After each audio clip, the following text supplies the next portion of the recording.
Mudah-mudahan semuanya dalam kondisi sehat walafiat, tak kurang suatu apapun.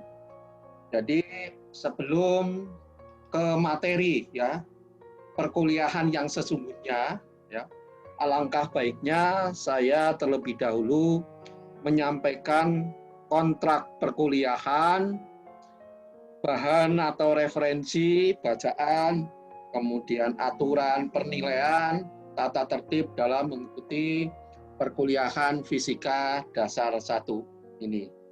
Ya. Kontrak perkuliahan, ya. Mulai tahun 2022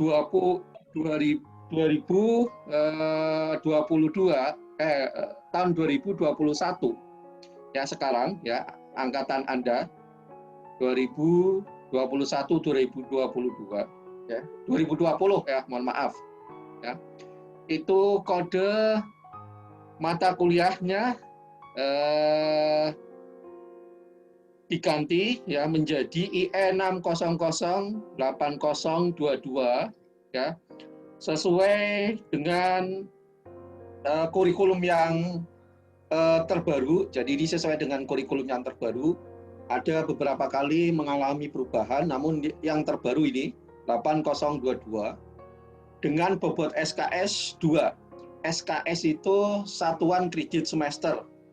Jadi 1 SKS itu adalah harapannya 50 menit melakukan tatap muka di kelas, 60 menit tugas secara struktur, serta 60 menit belajar sendiri. Nah ini sebenarnya arti SKS itu seperti itu. Jadi kalau misalkan Anda mengambil 1 SKS, itu artinya tatap mukanya kurang lebih selama 50 menit ya dengan dosen. Kemudian 60 menit adalah tugas-tugas ya dari dosen tersebut, serta 60 menit adalah Anda harus belajar sendiri ya. Oke. Tapi mungkin karena ini online ya ada beberapa toleransi ya mengingat adanya keterbatasan ya dalam pelaksanaan perkuliahan secara online ini. Tujuan dari Fisika Dasar 1 adalah agar mahasiswa memahami dasar-dasar gerak, ya, massa dan energi. Kemudian materi yang akan saya share ke Anda antara lain adalah konsep dasar ilmu fisika, ya, besaran dan satuan, kinematika dan dinamika partikel, usaha dan energi, kemudian ada momentum, ada impuls, ada tumbukan, kemudian gerak itu di dalamnya ada hukum Newton 1, 2, dan 3 tentunya, momen gaya dan momen sudut, rotasi dan translasi benda tegar atau rigid body, dinamika fluida dan statika, ya, statika fluida, hukum termodinamika, gas ideal, ya, ada proses termodinamika di situ, ada isobar, isotermal, ya, adiabatis dan sebagainya. Dan mungkin kalau waktunya mencukupi, saya akan membahas tentang mesin Carnot, ya, siklus Carnot. Kemudian ada kinerja mesin pendingin dan sebagainya. Nah, kalau sekali lagi waktunya mencukupi, ya kalau tidak ya yang penting materi tersebut adalah yang saya sampaikan menjadi bekal Anda ya untuk mengikuti mata kuliah yang berikutnya. Yang berikutnya bahan pustaka ya, bahan pustaka ya. Ada buku yang berjudul Physics ya, third edition, karangan dari Kent ya. Penerbitnya adalah John Wiley. Ya, John Wiley. Kemudian ada juga buku karangan Giancoli, DC Giancoli, yang berjudul Physics Principle with Application ya, third edition ya, Prentice Hall ya, penerbitnya dari Prentice Hall. Kemudian juga ada Tipler ya, Paul A. Tipler ya. Bukunya berjudul Fisika untuk Ilmuwan dan Insinyur ya, Physics for Scientists and Engineer. Penerbitnya adalah dari World Publisher Incorporation. Kemudian ada buku yang dari Searle and Zemansky yang berjudul Fisika untuk Universitas atau University Physics. Penerbitnya adalah Edition Bisley Publishing Company Incorporation. Nah, ini 1, 2, 3, 4 itu kelihatannya sangar ya, bahasa Inggris semuanya. Silakan. Kalau Anda mau memperdalam terkait dengan fisika yang saya ajarkan, silakan bisa ngambil dari situ. Ataupun literatur lainnya, ya. Yang penting bahwa literatur atau pustaka tersebut bisa dipertanggungjawabkan secara ilmiah. Boleh dari buku yang lain yang tidak saya sebutkan 1 sampai 4, boleh juga dari sumber-sumber yang ada di internet. Ya. Bahkan saya tidak melarang kalau Anda mengambil literatur dari buku-buku SMA. Kenapa? Karena fisika yang ada di universitas itu sebenarnya adalah sudah pernah dipelajari di bangku bahkan SD, ya, SD, SMP, SMA. Jadi menurut saya fisika di SMA hanya mengulang sebagian saja. Bahkan yang lebih detail itu ya kemarin yang Anda dapatkan di bangku SMA, MA maupun SMK. Jadi tidak masalah, saya tidak melarang, silahkan Anda bawa buku SMA, SMK maupun MA, monggo. Yang penting itu adalah relevan dengan apa yang kita diskusikan. Nah, silakan saja juga Anda ngambil bahan dari internet. Ya, banyak sekali ya. Tapi yang jelas tadi batasannya bahwa literatur atau pustaka itu adalah bisa dipertanggungjawabkan secara ilmiah. Karena ini adalah ilmiah, ilmu. Ya. Jangan sampai misalkan ya Anda senang gosip, ya, senang entertainment, ya. Kemudian Anda misalkan ngambil dari internet, ngambil dari blog. Ya tidak masalah kalau memang blognya adalah yang membuat orang-orang yang berkompeten. Jangan sampai kebelabasan ya, misalkan Anda ngambil dari blognya Syahrini. Syahrini itu kan artis ya, kalau gosip, kalau entertainment, mungkin Syahrini itu bisa jadi acuan. Ya minimal Pak Syahroni lah gitu ya. Ya karena ya Pak Syahroni itu kan ngajar fisika ya, jadi tidak apa-apa. Tapi saya tidak aktif ya blog saya ya. Jadi itu ya, yang penting sekali lagi bahwa literatur yang Anda gunakan itu bisa dipertanggungjawabkan secara ilmiah. Ya, saya memberi kebebasan mau buku apapun, bahkan buku SMA silakan ya. Anda acu ya sebagai bahan pustaka. Tapi jangan sampai karena Anda universitas ya sudah kuliah tidak pernah melihat atau membaca buku-buku yang ada di sini. Mungkin e-book yang ada di internet mungkin ada ya buku-buku yang seperti ini ya. Ya silakan. Ini untuk bahan pustakanya. Kemudian aturan perkuliahan. Nah, aturan perkuliahan ya karena di masa pandemi ini kita tidak diperbolehkan bertemu secara langsung ya, secara tatap muka langsung ya. Padahal saya terus terang orang yang kangen sekali pengen melihat mahasiswa saya. Jadi semenjak bulan Maret ya, saya tidak pernah melakukan perkuliahan secara langsung, secara offline ya dengan mahasiswa. Dengan sangat terpaksa di masa pandemi ini kita melewati perkuliahan secara online, secara daring. Yaitu dengan menggunakan apa? Dengan menggunakan yang paling utama dan wajib untuk dosen di FTI, Fakultas Teknologi Industri, dan di Teknik Industri, saya mewajibkan menggunakan learning yang kemarin sudah saya perkenalkan pada saat memberikan perkuliahan menggambar teknik. Ya, jadi sekali lagi yang paling utama dan harus dipakai oleh dosen maupun mahasiswa adalah learning simunisula.ac.id.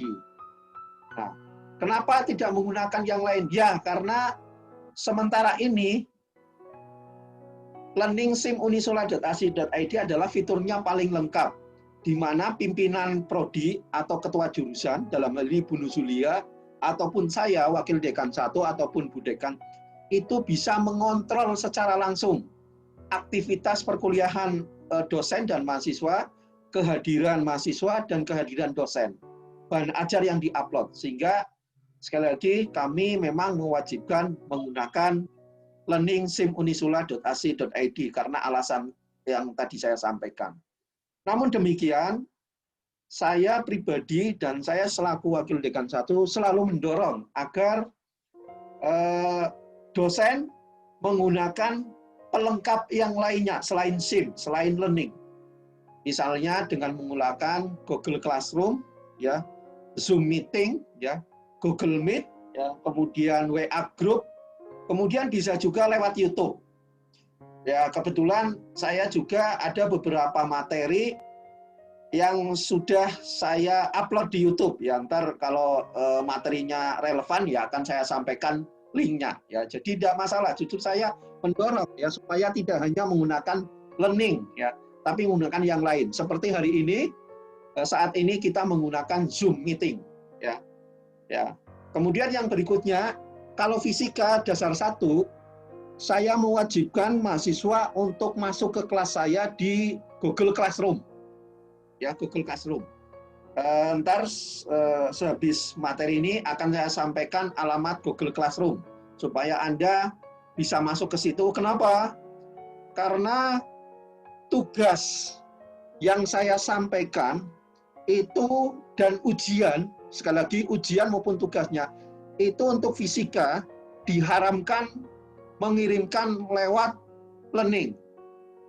Jadi ntar ada beberapa alasan kenapa saya kok justru kalau ujian, kalau tugas mengharapkan lewat learning, justru lewat GC atau Google Classroom. Ya. Kenapa? Karena kalau misalkan Anda terlambat dari deadline, itu Anda masih punya kesempatan untuk mengirim tugas atau ujian. Ya. Sehingga saya memakai Google Classroom. Kalau di learning itu enggak bisa. Kalau sudah disetting 1 jam, dari jam sekian sampai jam sekian misalnya, itu kalau Anda telat sedikit pun sudah tidak bisa ngirim. Ya, tidak ada, secara otomatis akan hilang tombol upload atau unggah. Jadi makanya saya menggunakan Google Classroom. Namun untuk absensi ujian, absensi UTS, UAS itu tetap di learning. Jadi ntar kalau ujian, Anda absen di learning, tapi lembar jawabannya dikirim ke Google Classroom. Nah, itu. Kemudian yang berikutnya adalah ya absensi lewat SIM seperti tadi yang saya sampaikan lewat learning, ya sesuai dengan jadwal yang kita sepakati, yang di-share. Ya kemarin agak bimbang dan agak ragu, ternyata memang betul setelah itu saya konfirmasi ke Bu Nuzulia selaku Kaprodi, ternyata sudah terjadi kesepakatan kalau saya dipindah. Tapi untuk pertemuan pertama kali, saya minta untuk tetap di hari Kamis sore ini ya, sesuai dengan jadwal yang saya share untuk kelas A, dan saya pindahkan untuk yang kelas B. Jadi kelas B absensi juga di learning jam saat ini ya, jam 3.30 ya. Atau kalau enggak ya ntar telat sedikit enggak apa-apa sehabis ini. Kemudian yang berikutnya adalah evaluasi kami lakukan lewat UTS maupun UAS. Ya. Itu yang paling sakral, UTS dan UAS, maupun melalui tugas ya, baik bersifat individual maupun grupik. Kemudian yang berikutnya adalah harapannya tolong semuanya yang hadir di sini menghargai waktu ya. Kami pun sudah menyiapkan ya sebelum jam 3.30 tadi saya sudah hadir di sini ya. Namun ternyata yang baru datang hanya beberapa saja ya. Tolong ya, ntar kedepannya Anda lebih menghargai waktu. Anda bisa tanya sama senior Anda yang pernah diajar oleh saya, betapa saya itu disiplin. Ya, kalau misalkan perkuliahan tatap muka langsung, itu saya tidak mau. Mahasiswa saya telat dari 15 menit itu tidak mau. Pasti langsung saya usir. Ya, jadi mohon maaf ya, saya tegas ya di sini, karena memang saya diamanai di semester 1 untuk mendidik karakter Anda melalui aspek-aspek kedisiplinan dalam perkuliahan fisika dasar 1. Jadi memang seperti itu. Ya. Tolong ntar kalau lebih dari 15 menit, nggak usah ikut Zoom saya saja, nggak apa-apa. Daripada mengganggu. Sekali lagi, itu ya yang kita sepakati. Begitu pula ketika perkuliahan secara langsung, saya juga berkomitmen. Kalau saya telat lebih dari 15 menit, itu pasti saya nggak masuk. Itu tanya saja sama senior-senior Anda yang sudah pernah mengambil mata kuliah saya. Pasti kayak gitu. Jadi saya pun nggak masuk, ya mahasiswa pulang ya. Kecuali memang saya ngasih tahu dulu bahwa ini saya telat, bla bla bla dan sebagainya. Itu memang sudah ada pemberitahuan. Tapi kalau nggak ada, saya telat 15 menit, lebih dari itu pun saya tidak jadi masuk. Mahasiswa pun akan sama. Jadi minta tolong, walaupun kita perkuliahannya secara online, tolong hargai waktu. Kalau jam 3.30 saya mohon dengan sangat ya pada mahasiswa saya kelas A dan kelas B yang ngambil fisika dasar 1, tolong maksimal 10 menit. Sekali lagi maksimal 10 menit. Setelah itu ya mohon maaf, lebih baik nggak usah hadir juga nggak apa-apa ya. Ntar bisa lewat rekaman atau apa gitu ya. Ya supaya sama-sama enak ya. Ya. Oke. Itu terkait dengan aturan perkuliahan. Nah, kemudian masalah penilaian. Ya. Masalah penilaian bagaimana? Seperti yang tadi saya sampaikan, saya termasuk orang yang masih kolot, yang masih saklek, di mana saya menganggap bahwa UTS dan UAS merupakan hal yang sakral untuk kelulusan Anda. Sehingga memang saya memperhitungkan UTS dan UAS. UTS adalah ujian tengah semester, jadi setelah 7 kali pertemuan, itu habis itu ntar akan ada ujian. Jadwal sudah di-share di websitenya FTI, ya kalender akademik. Kemudian setelah UTS, pertemuan 7 kali lagi, setelah itu ada UAS. Nah, karena saya termasuk orang yang masih kolot, jadi saya memang betul-betul menilai UTS dan UAS. Mungkin ada dosen yang nggak begitu ya. Ya ada ya. Tapi saya kira hampir semuanya memperhitungkan itu masih kolot ya. Jadi UTS dan UAS persentase nilainya adalah 30%, 30%. Ya, tolong dicatat. Jadi ntar kalau misalkan ada yang merasa bisa ujiannya, tapi ntar nilainya ya silakan bisa protes. Saya sangat terbuka. Nah, kemudian kan yang lainnya dari mana? Yang lainnya dari tugas Anda, kehadiran Anda, keaktifan Anda, itu 40%. Jadi 30, 30, 40. Karena persentase untuk tugas itu sangat besar, dengan kehadiran Anda, dengan keaktifan Anda itu 40%. Tolong Anda serius ya, serius dalam mengerjakan tugas. Kenapa? Karena persentasenya besar, lumayan sekali. Makanya kalau tanya aja sama kakak kelas Anda, kalau satu tugas saja nggak ngumpulin, itu pasti bisa berbahaya. Ya, biasanya kakak kelas Anda itu nilainya jeblok gara-gara meremehkan tugas, padahal tugas itu 40%. Bayangkan, melebihi UTS, melebihi UAS. Kemudian keaktifan diperoleh dari mana? Saya menilai kalau kehadiran kan gampang ya, Anda oh iya masuk ya ngisi absen di learning ya, hadir di Zoom. Keaktifan itu saya dapatkan dari misalkan Anda sering memberikan pertanyaan, sering memberikan komentar pada Google Classroom, pada pertanyaan pada Zoom meeting ya hari ini misalkan, ataupun pada learning Anda memberikan komentar, Anda pertanyaannya itu saya anggap Anda aktif ya, ataupun Anda menjawab apa yang saya sampaikan. Itu berarti saya menilai di keaktifan. Sekali lagi, silakan ntar dicatat saja masalah persentase nilai, karena biasanya ntar ujung-ujungnya adalah protes ya. Ketika terakhir saya mengeluarkan nilai, Pak, mohon maaf Pak, konfirmasi. Nilai saya kok bisa dapat E ya, misalnya. Tugasnya berapa ya Pak? UAS-nya berapa ya Pak ya? Padahal saya bisa semuanya Pak, gitu misalkan. UTS-nya berapa? Kok dapat E Pak? Harusnya nilainya adalah A+. Nah, gitu. Ntar akan saya kasih tahu ini loh, Mas, ini loh Mbak, buktinya bahwa Anda nilainya jelek adalah karena ini. Variabelnya adalah ini. Jadi itu sebelum materi yang sesungguhnya kita mulai, ya saya tadi ya melakukan kontrak perkuliahan dulu dengan Anda supaya Anda tahu ya tata cara perkuliahannya bagaimana, kemudian penilaiannya apa saja, sehingga Anda mulai sekarang ancang-ancang, oh Pak Roni prosentasenya seperti ini saya harus mulai siap-siap di sininya dan sebagainya. Oke, mungkin itu untuk awal ya. Ada yang mau ditanyakan? Kalau nggak ada, gimana? Belum ya? Oke. Ntar kalau misalkan ada yang tanya, boleh chat ya di room sini, di meeting ini, silakan ntar kalau ada yang kurang jelas ditulis saja di sini. Kemudian yang berikutnya adalah, tadi sudah saya sampaikan,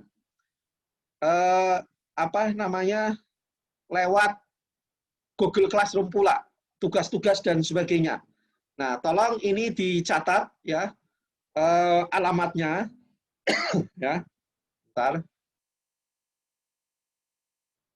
Oke, sebentar. Ya, alamatnya, ya, bentar. Saya share dulu. Ya. Ya, sudah kelihatan ya Google Classroom-nya. Saya sudah bikin ini. Ya. Untuk kelas A, ya ini.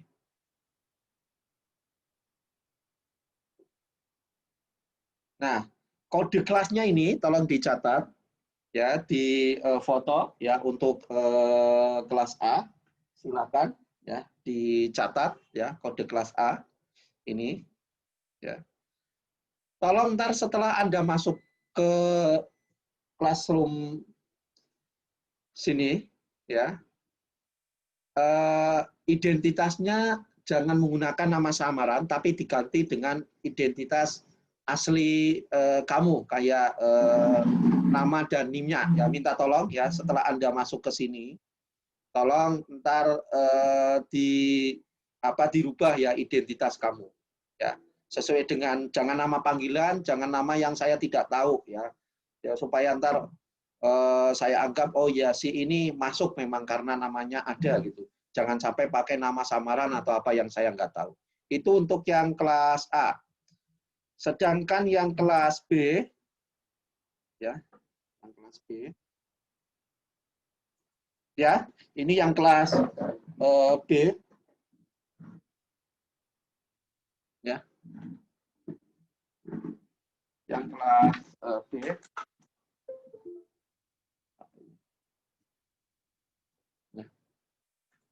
Yang kelas B ini kodenya, tolong dicatat ya. Saya kira sekalian aja karena saya membuka Google Classroom ya, saya kasih tahu yang yang lainnya juga untuk menggambar teknik kelas A ini sekalian aja ya, kelas A ya. Yang kelas A kodenya. Oke, sudah dicatat ya untuk yang kelas A. Sebentar. Saya lagi bantu anak saya bagi Zoom.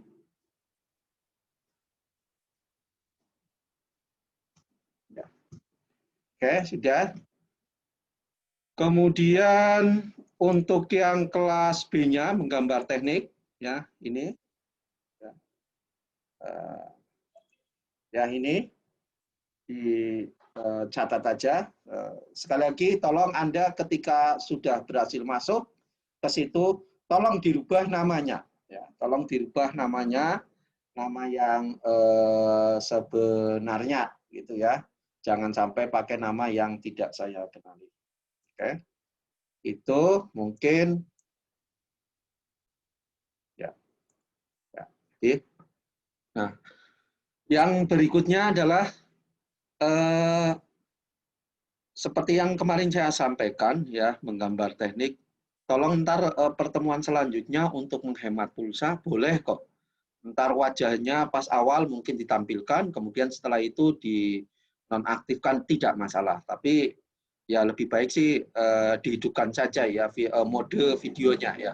Ya, tapi kalau misalkan enggak juga tidak masalah ya untuk menghemat waktu. Yang penting ketika pertemuan pertama kali saya tahu wajah-wajahnya ini siapa dan sebagainya. Kemudian setelah itu sekali lagi boleh ya di hidden atau di stop fitur videonya.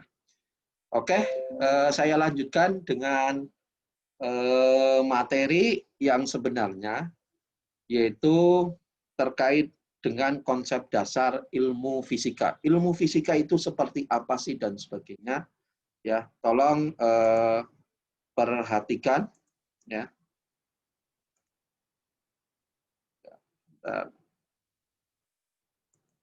Saya buka slide-nya. Bentar ya.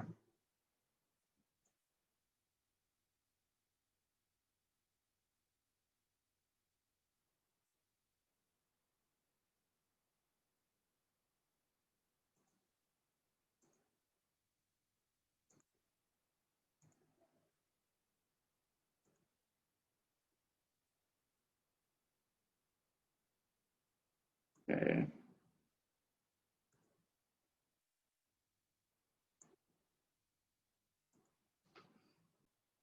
Sudah terlihat? Sudah, Pak. Sudah ya. Oke. Sudah. Oke, ya.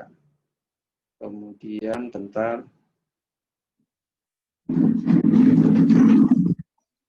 Assalamualaikum warahmatullahi wabarakatuh. Sudah mendengar lagi dengan rekaman saya, Pak Roni di mata kuliah Fisika. Sudah, Pak. Ya, Pak. Sudah pernah saya sampaikan bahwa untuk semester 1 Teknik Industri Unisula, saya diberi amanah mengampu 2 mata kuliah. Yang pertama adalah menggambar teknik, kita kemarin sudah pernah ketemu. Kemudian yang kedua,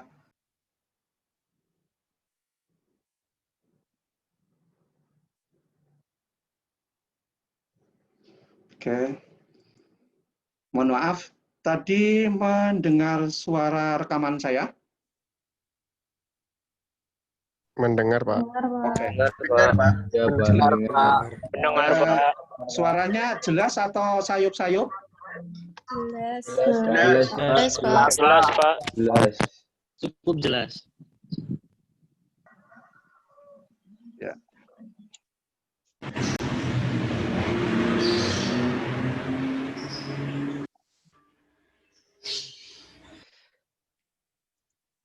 Semuanya sehat walafiat dan tak kurang satu apapun. Semoga pandemi cepat berakhir ya. Oke. Berjumpa lagi dengan saya, Pak Roni, di pertemuan kedua mata kuliah Fisika Dasar 1. Saya kira saya hanya share dan mereview apa yang telah Anda didapatkan di bangku SMA, SMP, bahkan mungkin SD ya. Kenapa? Karena semenjak SD Anda sudah diajari fisika sebenarnya. Ya, mulai dari SD, ya, SMP, SMA dan sebagainya. Sehingga bahkan mungkin apa yang akan saya sampaikan nanti pertemuan kedua dan pertemuan-pertemuan selanjutnya itu hanya meringkas apa yang telah Anda dapatkan di bangku SMA, SMK maupun MA. Nah, yang berikutnya saya juga mohon maaf apabila dalam menerangkan materi fisika mungkin ada beberapa hal yang tidak sesuai dengan yang telah Anda dapatkan ketika Anda mempelajari fisika di bangku SMA, SMP, dan SD mungkin ya. Ya enggak apa-apa ya, saya kalau misalnya ada yang beda dan mungkin tidak sesuai, boleh dikonfirmasi ke saya ya. Mungkin saya yang keliru ya. Ya akan dengan gentle saya akan mengakui ya dan akan merevisi apa yang akan saya sampaikan. Namun apabila ternyata kami yang benar, ya tentunya ini menjadi hikmah bagi Anda ya. Jadi mungkin kemarin pandangan Anda keliru ya ketika mungkin zaman SD sampai SMA, kemudian sekarang alhamdulillah berarti bisa berubah.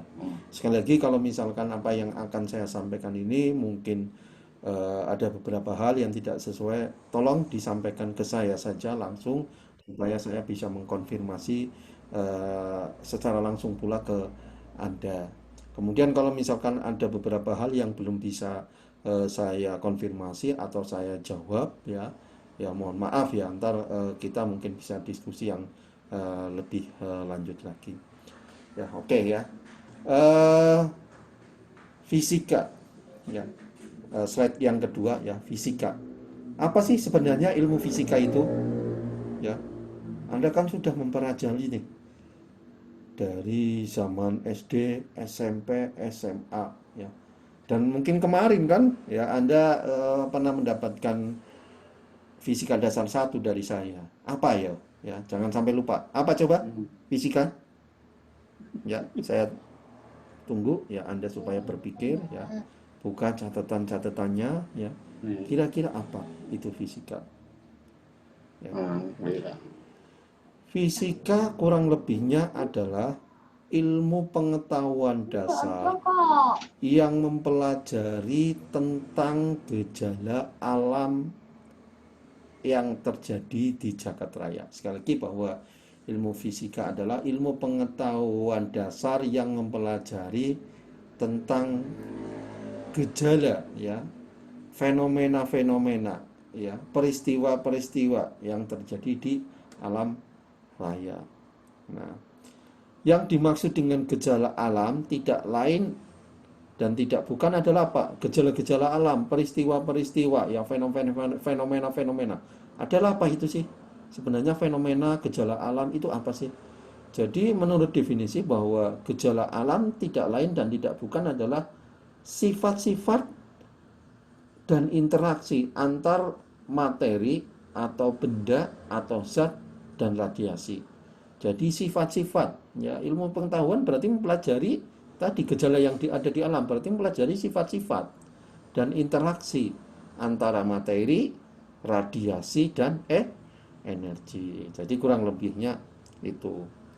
Nah, fisika itu tentunya karena tadi ya mempelajari gejala-gejala alam, peristiwa-peristiwa alam, fenomena-fenomena alam, maka fisika itu merupakan ilmu pengetahuan yang didasarkan pada pengamatan ya, pengamatan ya yang ada di luar, pengamatan secara eksperimental.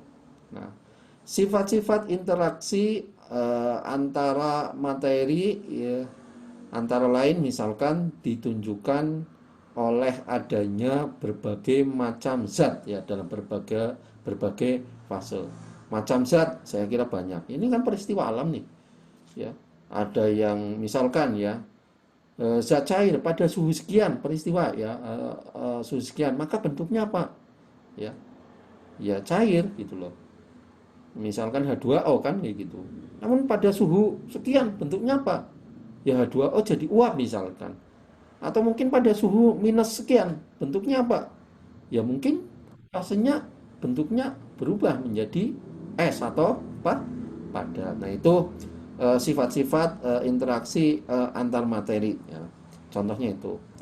Nah, terjadinya berbagai peristiwa alam, keadaan alam yang berwarna-warni ya dan lain sebagainya tidak lepas dari adanya interaksi antara materi dan radiasi. ilmu fisika berkembang sesuai dengan hasil pengamatan eksperimental, ya, seperti yang tadi saya sampaikan, ya, dan tidak lepas dari pengukuran kuantitatif, ya, metode ilmiah.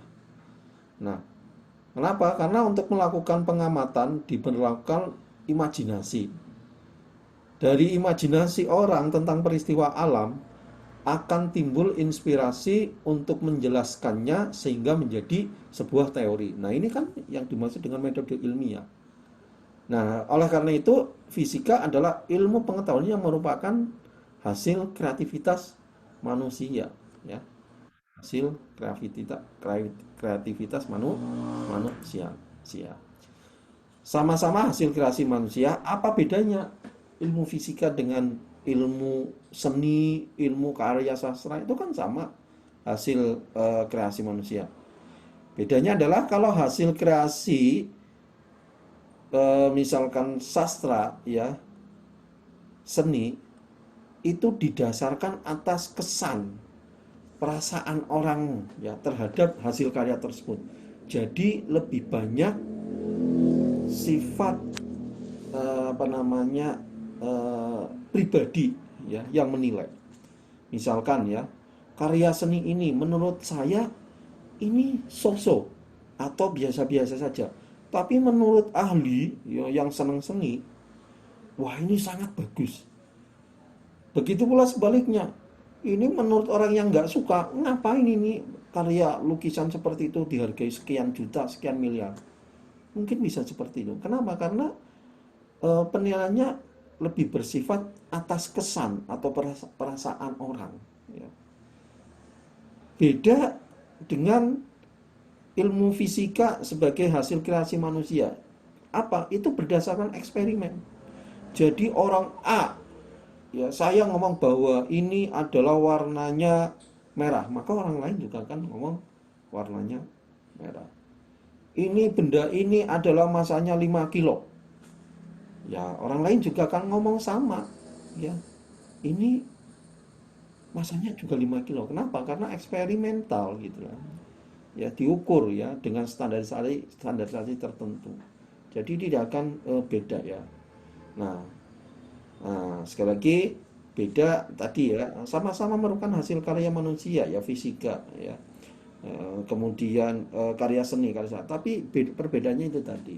Kalau karya seni, karya sastra itu lebih banyak yang bermain adalah faktor subjektif, ya, individu. Ya, ini menilai ini baik atau buruk dan sebagainya. Tapi kalau fisika 5 kilo, ya orang lain juga harus ngomong 5 kilo. Kalau tidak berarti ada yang keliru. Next, berikutnya slide yang ke 3.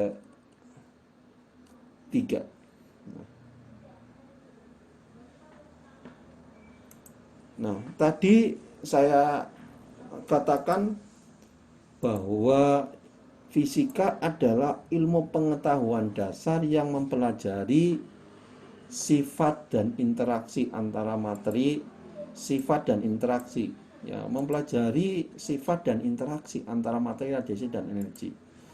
Ya, mempelajari yang tentang peristiwa alam, gejala-gejala, fenomena-fenomena. Nah, terus apa yang disebut dengan peristiwa alam, fenomena-fenomena alam atau gejala alam?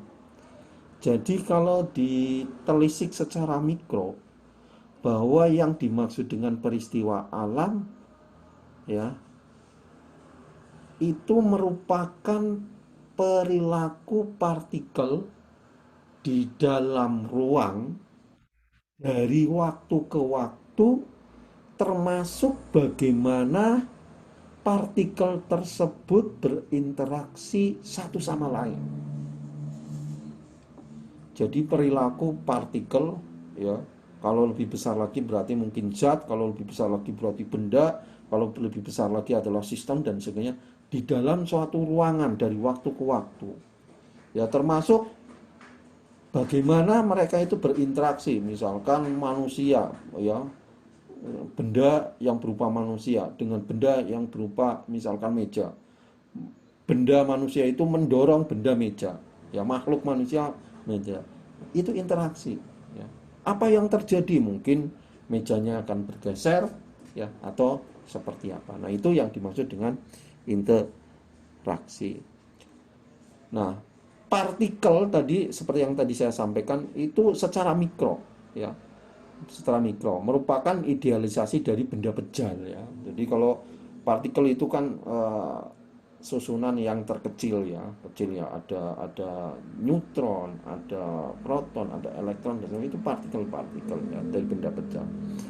Nah, partikel memiliki massa tetapi mungkin ukurannya sedemikian kecil, ya, sehingga secara geometris dapat dipandang sebuah titik kalau memang itu betul-betul partikel. Nah, kemudian tadi saya sampaikan perilaku partikel di dalam ruang. Nah, apa coba yang dimaksud dengan ruang? Ruang menurut geometri Euclides, ya, terdiri atas 3 variabel, ya, 3 variabel bebas atau 3 dimensi, ya. Ya, jadi ada misalkan variabel 3, ya, 3, ya, variabel bebas, ya, 3 dimensi, ya, ada mungkin sumbu X, ya, sumbu Y, dan sumbu Z. Nah, posisi partikel di dalam menempati ruang itu, ya, di dalam ruang itu bisa maju maupun mundur, bisa ke atas maupun ke bawah, bisa ke kanan maupun ke kiri. Nah, partikel sudah tadi, ya, partikel itu, ya, susunan yang terkecil, ya, dari suatu benda, ya, ya, tetapi ukuran memiliki massa, ya, ukurannya kecil, ya, ukurannya juga kecil sekali dan sebagainya. Tapi dia itu memiliki massa, ya, menempati ruangannya. Saya ulangi lagi bahwa peristiwa alam adalah perilaku partikel, tadi partikel sudah, kemudian di dalam ruang sudah pengertiannya, dari waktu ke waktu. Nah, waktu, time. Apa sih yang dimaksud dengan time atau waktu? Waktu adalah apa? Besaran yang mencerminkan alur peristiwa. Namanya waktu. Ya, sampai detik ini itu kita kenal waktu itu selalu maju, selalu ke depan. Ya, ya, tidak pernah yang namanya waktu itu kita ke belakang, itu tidak pernah. Ya, saat ini, ya, sekali lagi saat ini namanya waktu itu ya selalu ke depan, tidak pernah mundur, ya. Kecuali mungkin dalam film, ya, film fiksi itu kan saya pergi ke 450 tahun ke belakang, nah, untuk merubah nasib, ya, ya, itu dalam film. Tapi sekali lagi sampai detik ini yang namanya waktu itu selalu maju, tidak pernah kita bisa mundur, gitu. Maka ada pepatah, kalau kehilangan uang itu bisa dicari. Kenapa? Karena uang itu bisa dicari, ya. Tapi yang namanya kehilangan waktu tidak bisa dicari, ya. Hari Selasa jam ini Anda nggak melakukan apa-apa, terus Anda mau mencari di hari yang sama, ya tidak bisa, sudah berlalu. Ini sudah hari Rabu misalnya, itu tidak bisa. Maka waktu itu lebih mahal, jauh lebih mahal dibanding dengan uang. Itu menurut saya, ya. Oke. Kemudian balik lagi, ya, dari perilaku partikel di dalam ruang dari waktu ke waktu, termasuk bagaimana cara partikel tersebut berinteraksi. Nah, berinteraksi. Nah, interaksi itu misalkan tadi saya contohkan adalah makhluk yang berupa manusia, kemudian ada benda yang berupa benda mati yang berupa meja, kemudian benda hidup berupa makhluk manusia itu mendorong meja. Nah, itu berarti kan ada interaksi nih antara makhluk hidup dan benda mati, atau antara manusia dan meja. Nah, itu interaksi itu nama lainnya kalau dalam fisika itu, ya, ya, besaran gaya, ya, ada gaya, ya, atau hubungan timbal balik antar partikel, ya, ya, ya, biasanya ada besaran gaya. Nah, dalam fisika, ya, interaksi atau gaya itu dikenal atau dibagi menjadi 4. Yang pertama ada istilah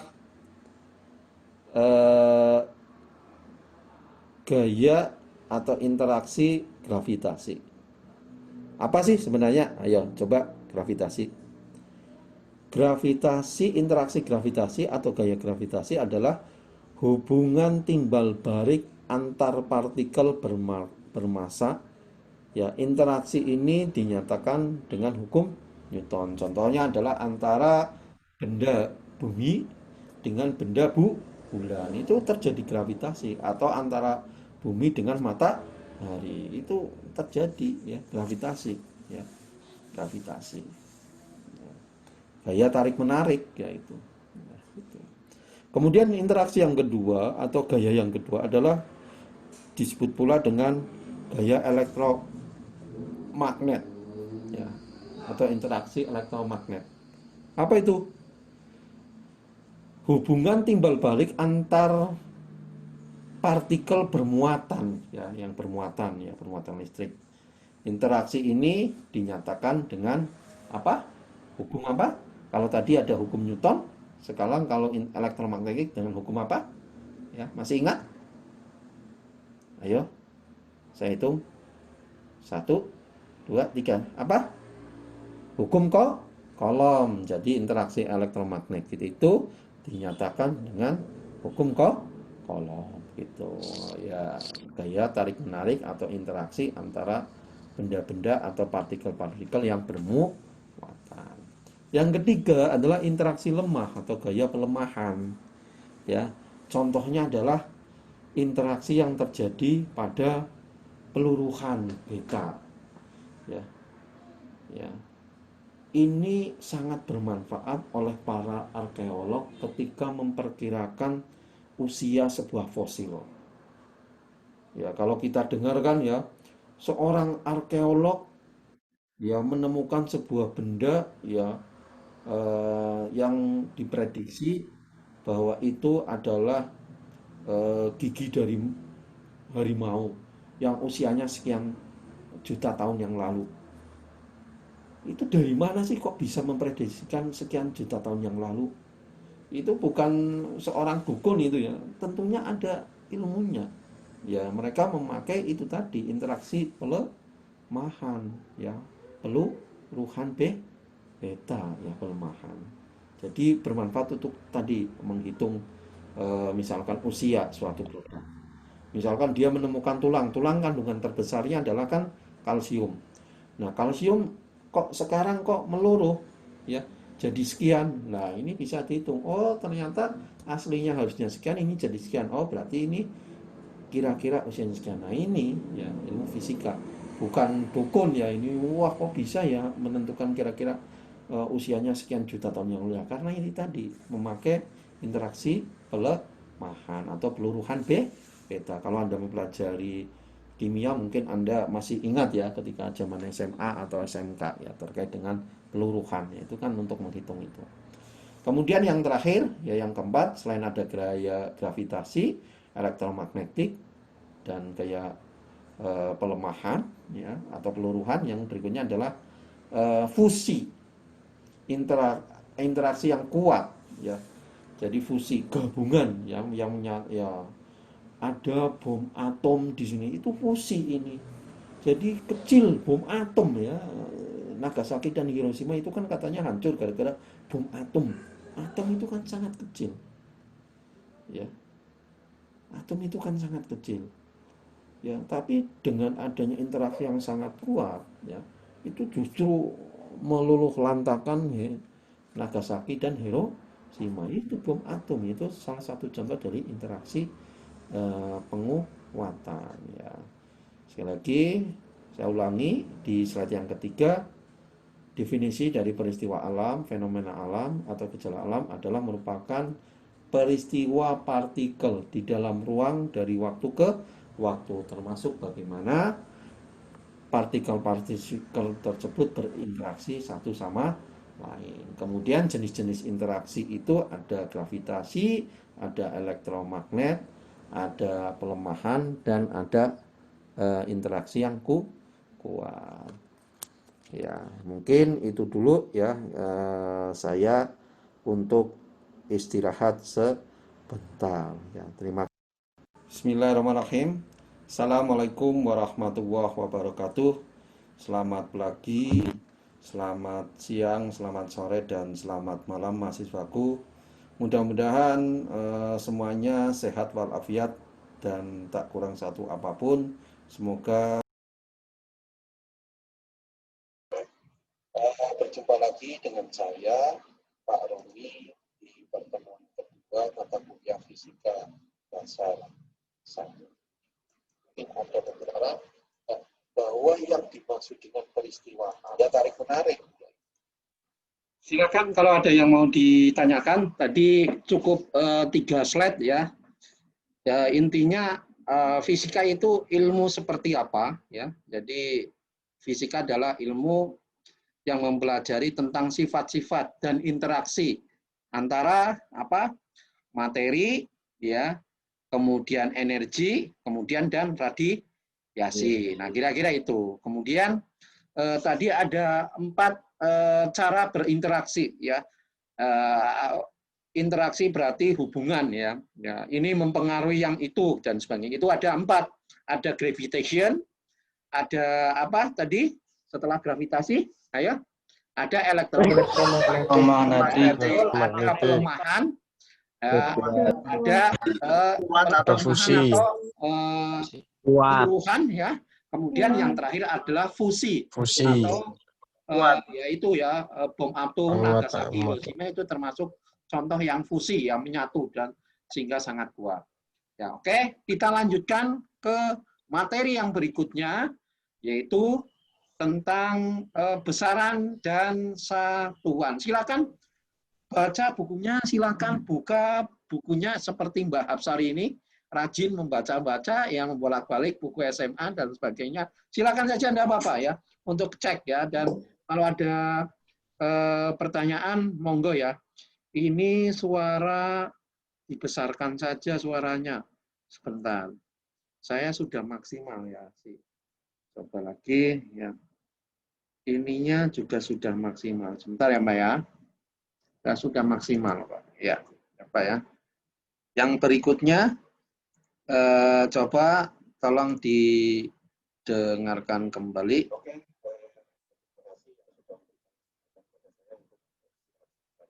Saya lanjutkan pada slide keempat. Jadi fisika itu ada wazat, ada wazat klasik dan wazat kuantum.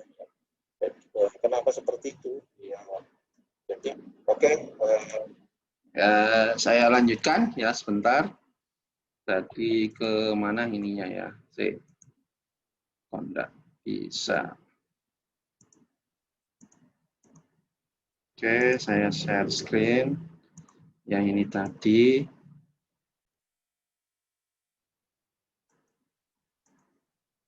Ya, oke, reaksi fusi. Iya. Kemudian ini ya fisika. Nah, fisika, bentar Mas.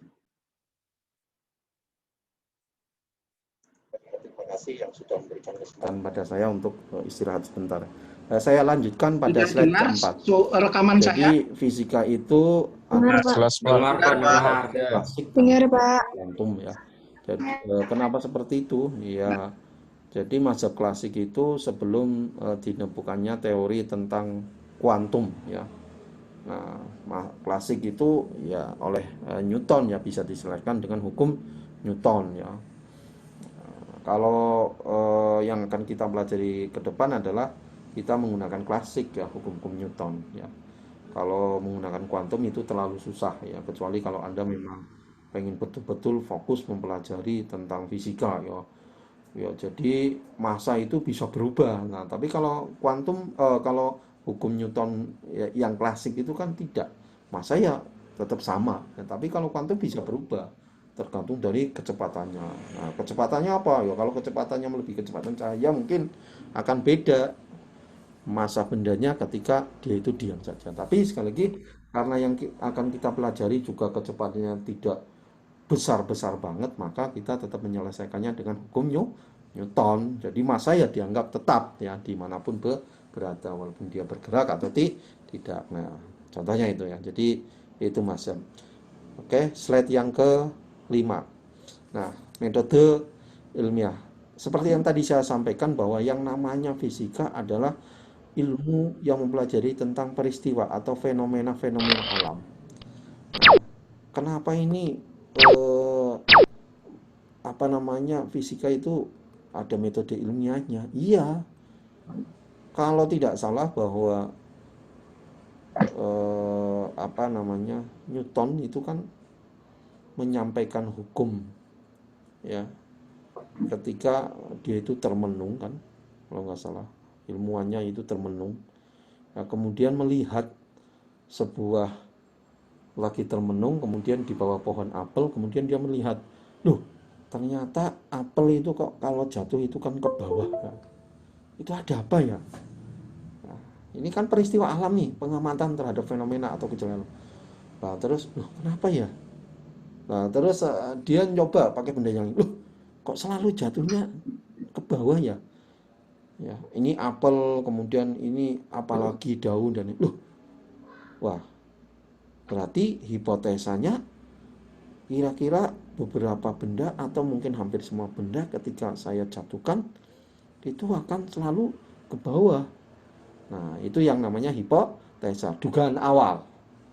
Ya, kemudian setelah ini ya dilakukan eksperimen terhadap benda-benda yang lainnya. Wow, ini dijatuhkan, itu dijatuhkan, ini. Nah, kalau eksperimen itu cocok dengan hipotesa, maka lahirlah sebuah teori, ya, teori. Ya.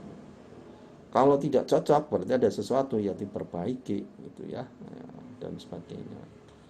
Nah, setelah dilakukan eksperimen tadi, ternyata oh ya hampir semua benda ini jatuh ke bawah, tidak harus mencoba semua benda yang ada, kalau benda kan banyak sekali. Nah, maka teori ini bisa memprediksikan, oh iya, benda apapun kalau dijatuhkan ke bawah itu selalu kalau dijatuhkan itu selalu ke bawah. Nah, itu yang disebut dengan teori. Ntar kalau ditemukan tidak semuanya, ya silakan saja, tapi harus ada bukti dan sebagainya, ya. Benda apa itu dan sebagainya. Ilmu pengetahuan lahirnya kan seperti itu. Itu namanya metode ilmiah. Ya. Pengamatan ya tadi, ya. Pengamatan terhadap peristiwa alam, ya. Pengambilan data baik pengamatan langsung atau dari eksperimen, kemudian kita melakukan hipotesa, ya, atau kesimpulan sementara, ya, dugaan awal. Eksperimen itu apa? Prosedur yang dilakukan untuk mendapatkan atau menguji atau mendemonstrasikan suatu peristiwa. Kemudian setelah itu, oh ya, kok antar hipotesa dan eksperimen sama hasilnya, kemudian menghasilkan teori. Kenapa? Karena hipotesanya cocok dengan hasil eksperimen. Dari teori itu kita bisa memprediksikan, ya. Oh, prediksinya apapun bendanya kalau jatuh ke bawah, kalau jatuh ya selalu ke bawah, ya, dan sebagainya. Nah, itu slide yang ke-5. Slide yang ke-6. Nah, sekarang besaran dan satuan. Ini karena mengulang, nah, ya, saya mungkin bisa cepat. Apa sih yang dimaksud dengan besaran dan satuan? Ayo. Besar dan satuan. Besaran adalah sesuatu yang bisa dinyatakan dengan satuan. Contohnya apa? Besaran panjang, besaran berat, besaran tinggi. Tinggi ya panjang, ya, cuma kan kalau tinggi itu kan vertikal, kalau panjang itu kan horizontal, melebar ke kanan, letak ke kiri, dan sebagainya, ya. Nah, itu yang dimaksud dengan besaran. Kemudian ada istilah satuan untuk menyatakan besaran. Jadi misalkan panjang itu kan berarti besarannya. Panjang meja, bendanya meja, adalah 1. Kalau ada orang yang ngomong seperti itu belum lengkap. Ya, kenapa? Karena dalam fisika itu kalau kita ngomong besaran, itu harus ada satuannya, ya. Harus ada satuannya. Misalkan meja 1, itu belum lengkap, satuannya apa? Masa mau kilo, ya kan? Nah, panjang dong. Panjang besarannya apa? Satuannya bisa meter, ya, bisa sentimeter, bisa inci, bisa kilometer, dan sebagainya. Jadi belum lengkap, ya, kalau ada orang ngomong ini meja ini panjangnya adalah 5 apa ya? Nah, itu apa 5 desimeter dan sebagainya. Jangan-jangan 5 kilo. Nah, makanya harus lengkap ya ketika ngomong besaran, satuannya harus diikutkan. Misalnya ini panjangnya 10 cm. Nah, jadi besaran dan satuan itu seperti dua sisi mata uang, tidak bisa dipisahkan ya. Gitu. Nah, dalam fisika ada 7 macam besaran pokok. Apa sih yang dimaksud dengan besaran pokok? Ya, besaran pokok atau besaran standar atau besaran baku adalah ya besaran yang tidak bisa diturunkan lagi gitu ya. Ya, panjang tidak bisa diturunkan lagi gitu ya. Begitu. Nah, ada yang dimaksud dengan besaran turunan. Besaran turunan adalah besaran yang masih bisa diturunkan kembali. Contohnya apa? Luas. Luas itu besaran ya. Volume itu besaran, itu kan bisa diturunkan. Dari mana ya luasan? Dari mana ya perhitungan volume? Nah itu ya, jadi kan masih bisa dicari lagi besarannya. Oh ternyata luas ini didapatkan dari panjang dan lebar. Lah berarti ada besaran panjang dan ada besaran lebar. Maka luas disebut dengan besaran turunan. Terus misalkan kecepatan itu besaran turunan. Kenapa? Karena besaran kecepatan itu merupakan hasil bagi antara besaran panjang dibagi dengan besaran waktu. Satuannya mungkin besaran panjangnya adalah meter, satuan waktunya adalah detik. Maka besaran kecepatan memiliki satuan meter per detik dan sebagainya ya. Mahasiswaku ya di slide 6 bisa melihat ya, ada besaran, kemudian satuannya dalam MKS ya, kemudian ada dimensinya. Jadi ada 7 besaran pokok, besaran dasar, besaran standar yang memiliki dimensi. Dimensinya ada di sebelah kanan. Silakan bisa dilihat di halaman 6. Besaran pokok ada panjang, ada massa, ada waktu, ada temperatur mutlak atau sumutlak, ada intensitas cahaya, ada kuat arus, dan ada jumlah zat. Satuannya bisa dilihat di kolom yang kedua, dimensinya bisa dilihat di kolom yang ketiga yang paling kanan. Oke ya. Nah tadi ada 7 besaran pokok yang berdimensi. Nah sebenarnya ada besaran pokok yang lain yang tidak berdimensi. Apa coba? Kalau Anda masih ingat? Ya, betul. Jadi ada 2 besaran tambahan yang tidak berdimensi, yaitu sudut ruang ya dan sudut datar. Jadi sudut datar itu satuannya radian, sudut ruang itu satuannya adalah steradian. Nah, satuan-satuan yang sekarang banyak dipakai adalah satuan internasional. Walaupun memang masih ada beberapa juga menggunakan satuan dari British ya. Contohnya mungkin panjang sudah banyak yang menggunakan satuan internasional ya. SI ya. SI-nya SIMKS ya, misalkan meter ya. Namun ada beberapa yang masih menggunakan British, misalkan di Amerika, di Eropa itu mungkin ada beberapa misalkan inci ya, biasanya itu ya dan sebagainya. Tapi sekali lagi sudah banyak sekali negara yang menggunakan satuan-satuan SI tidak British ya. Harapannya Anda diusahakan menggunakan satuan SI gitu ya. Walaupun memang ada beberapa satuan yang susah untuk di-SI-kan karena memang terlanjur di dunia pasar ya, di dunia luar sana itu trademark-nya itu sudah melekat ya, satuannya seperti itu. Contohnya kalau Anda misalkan mau membeli pralon atau pipa, misalkan Anda ke toko ya, bangunan, Cik minta tolong beli pipa yang diameternya sekian milimeter, ya Anda akan diketawain ya. Kenapa? Karena untuk pralon atau pipa itu kebanyakan ya standarnya ya. Standarnya itu apa? Satuannya itu adalah kebanyakan ya apa? Inci ya. Setengah inch, 3/4 inch, 4 inch dan sebagainya. Nggak ada yang milimeter, walaupun sekali lagi bisa dikonversi antara milimeter dan sentimeter. Contohnya ya, AC. Anda ke toko elektronik ya, itu ya. Cik mau beli AC yang dayanya 700 watt. Ya Anda akan diketawain gitu ya. Sekali lagi walaupun bisa dikonversi. Kenapa? Karena yang sering dipakai di dunia misalkan toko-toko elektronik dan begitu, satuan AC biasanya tidak watt ya dayanya, tapi apa? PK, Feldenkrais, atau HP, host power ya, jadi itu. Tapi sekali lagi bisa dikonversikan.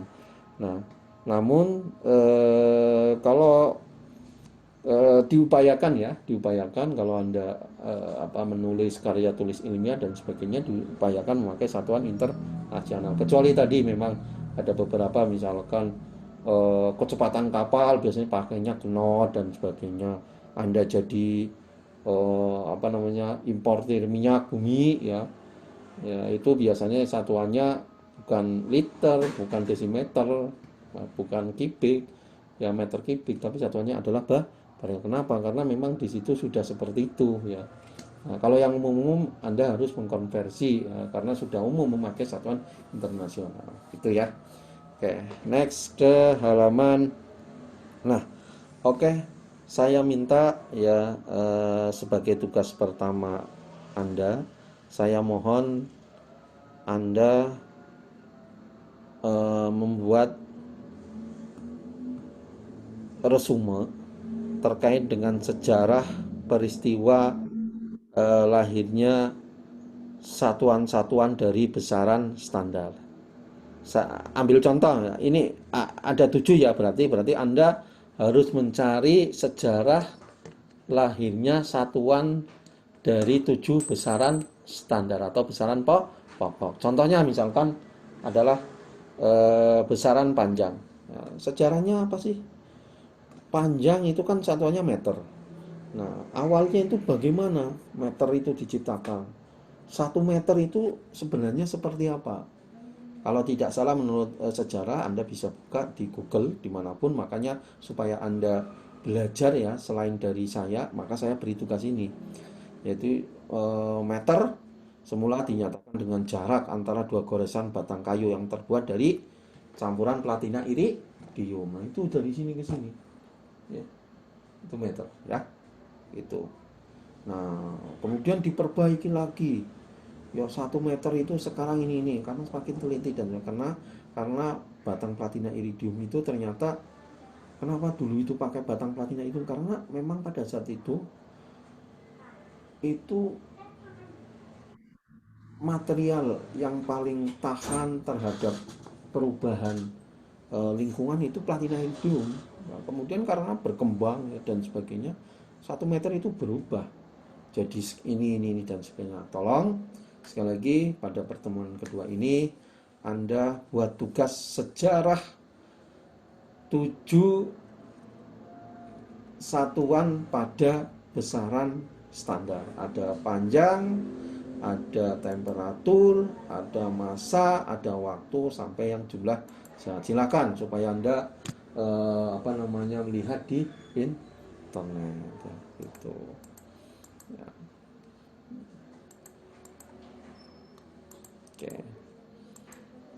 Oke, terima kasih ya. Saya istirahat dulu. Assalamualaikum warahmatullahi wabarakatuh. Oke, terima kasih yang sudah memberikan kesempatan pada saya untuk istirahat sebentar. Saya lanjutkan pada slide keempat. Jadi fisika itu ada mazhab ya, ada mazhab klasik dan mazhab kuantum ya. Jadi kenapa seperti itu? Ya, jadi Mazhab klasik itu sebelum ditemukannya teori tentang Oke ya.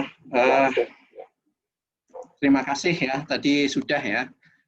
Kira-kira intinya dari apa yang saya sampaikan di rekaman yang tadi adalah terkait dengan masalah besaran ya. Jadi ada dua besaran yang kita kenal, ada besaran pokok dan besaran turunan.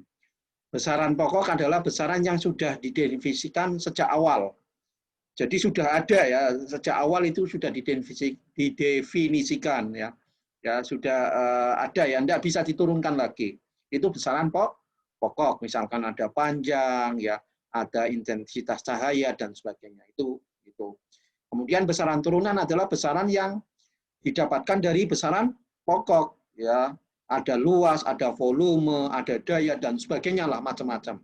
Ciri khasnya apa? Ciri khasnya adalah ketika besaran pokok itu ada satuannya, maka satuannya itu bisa di minimal ada berapa dimensi. Nah, itu kalau besaran pokok kan cuma dimensinya cuma satu ya. Misalkan panjang itu L besar dan sebagainya. Gitu ya. Nah, oke, dari pertemuan hari ini tolong seperti yang tadi saya sampaikan lewat rekaman maupun slide, tolong dikerjakan di kertas A4. Ini nggak bisa ditawar. Di kertas A4 HPS memakai ballpoint warna biru. Ya, tolong memakai ballpoint warna biru di kertas HPS, tidak boleh bolak-balik di PDF ya, di scan ya, kemudian scan-nya kan boleh pakai HP, enggak apa-apa, difoto terus dijadikan PDF sambil belajar Anda IT literasi ya, bagaimana merubah bentuk image menjadi PDF gitu kan. Sehingga ntar misalkan Anda 5 halaman pun cukup nama filenya cuma 1. Nama filenya diberi nama Anda sama NIM Anda. Jadi misalkan Denny Rifki Rahman, terus dalam kurung NIM-nya Anda 3160 bla bla bla bla bla bla itu.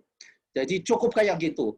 Nah, tolong ntar dilihat tugasnya itu akan saya upload di Google Classroom dan Anda jawabannya juga di Google Classroom. Ya, ntar ya. Pokoknya Anda sekarang itu sudah mulai bermain kadang-kadang learning, kadang-kadang classroom dan sebagainya. Sekali lagi tugas yang saya sampaikan itu akan saya upload di Google Classroom, kemudian Anda juga jawabannya di Google Classroom. Ada pertanyaan untuk tugas pertama ini? Tidak ada. Nah, selanjutnya tugas pertama itu dilanjutkan dengan tugas yang kedua. Nah, ini Anda pasti kalau tanya dari senior, Pak Roni itu orangnya gimana? Selain tegas, selain disiplin, itu pasti dosen yang penuh dengan tugas. Ya memang kayak gitu, banyak latihan gitu ya. Coba aja tanya dengan senior Anda, apalagi menggambar teknik. Wih, sangat melelahkan gitu ya. Enggak apa-apa ya, tapi cucuk bahasanya ya. Saya juga memberikan reward kalau Anda mengerjakan tugas itu dengan baik dan benar, dan buktinya tadi persentasenya 40%. Yang tugas keduanya adalah apa? Buatlah saya contohkan ini tadi ya, saya buka PowerPoint-nya, Anda lihat ya.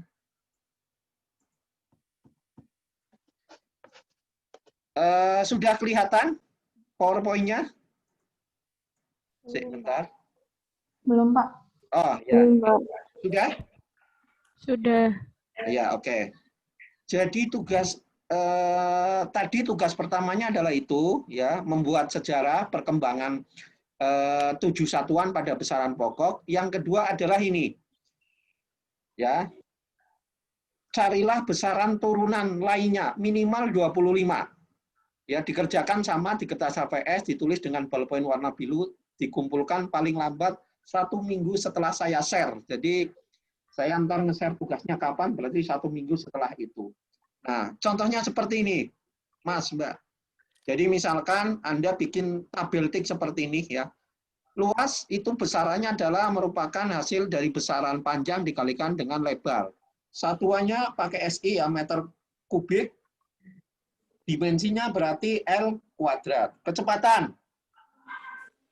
Besaran kecepatan itu merupakan hasil bagi dari besaran jarak dibagi dengan besaran waktu. Satuannya ini, dimensinya ini.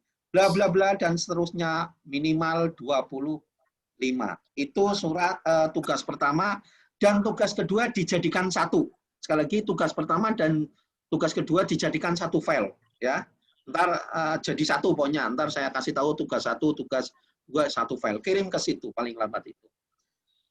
Oke, ada yang mau disampaikan?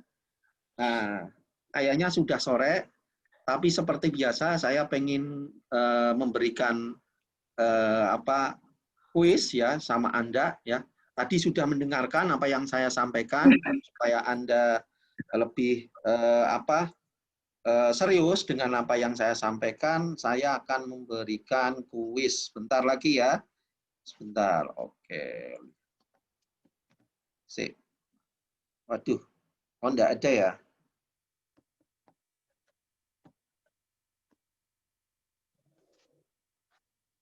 Bentar sih. Oke.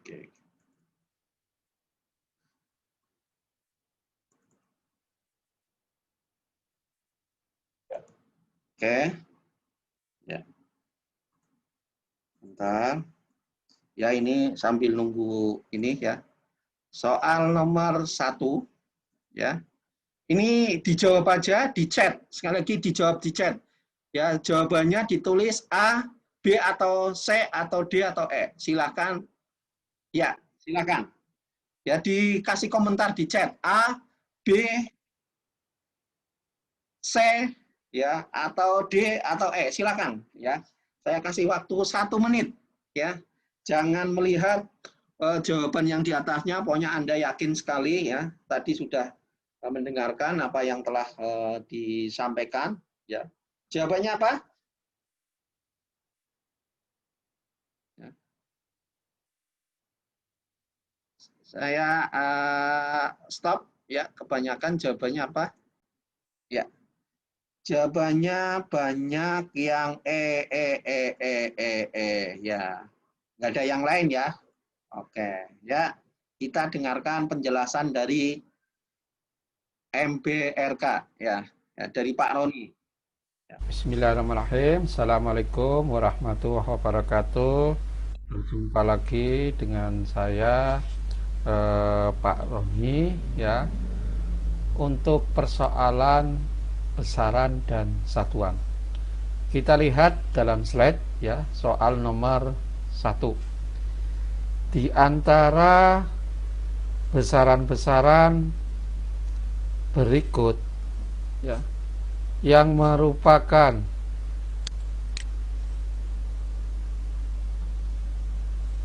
besaran pokok ya, dan satuannya dalam SI adalah ya, yang perlu kita garis bawahi ini ya, besaran pokok.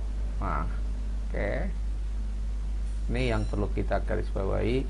Kemudian satuannya SI. Ya, jadi soalnya ini harus besaran pokok dan satuannya SI. Pada pertemuan sebelumnya sudah kami sampaikan bahwa besaran pokok itu ada 7 ya, beserta satuan-satuannya yang berdimensi ya. Kalau kita ingat ya, kemarin saya menuliskan ada S ya, M, P, kemudian jiwa ya. S itu apa? S adalah suhu ya, suhu ya atau temperatur. Satuan SI-nya adalah Kelvin. Kemudian M itu adalah massa ya. Satuannya apa? Satuan SI-nya adalah kilogram. Kemudian ada J ya, ini massa ya. Kemudian ada J ya, jumlah zat ya. Satuannya adalah mol ya, berapa mol gitu kan SI-nya. Kemudian ada intensitas cahaya